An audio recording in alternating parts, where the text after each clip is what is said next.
Also on the water, restoration could come soon for a docked and decaying part of Hawaii's maritime history. The 135-year-old Falls of Clyde is the last surviving sail-driven tanker in the world, but she's barely hanging on. KITV4's Catherine Cruz shows us a new effort to return her to glory.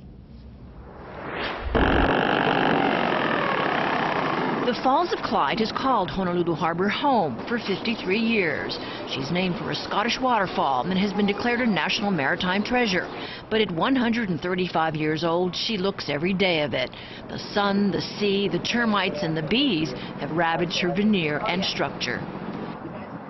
The Friends of the Falls of Clyde hopes to get her to dry dock in July. The group is working with naval architects and engineers on a plan to stabilize her iron hull and then restore her to full glory. Our intent is to bring it back here, continue the restoration, preservation, restoration work, and eventually get her back to museum quality. That means looking past the obvious decay and seeing the possibilities, like here in the captain's salon. You can see it would be quite elegant when it was spruced up and the paneling on the walls. Some of the stuff is still intact. Friends of the Falls of Clyde is launching a $3 million restoration campaign, but the first step is a doozy. The concern has always been, and still is, what if something happens while it's being towed in the middle of Honolulu Harbor? It could be disastrous if it sank and became a maritime hazard for a vital lifeline of the islands. So the Coast Guard wants a tow plan. The move would have to be in daylight hours and not interfere with other vessel activity in and out of the harbor.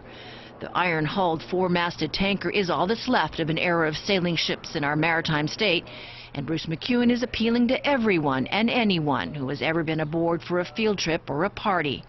We've heard of birthdays, we've heard of weddings. We want to be able to reach out to the community and provide this unique venue, for all those activities.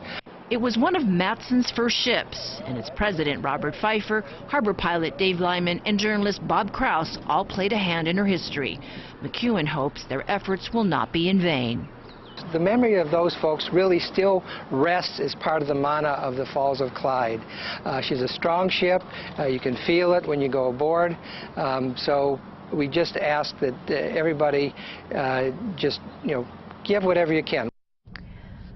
The last of a tall-masted ship with a tall order to save it. Now, decades ago, there was a $1 million penny drive launched to try and do that.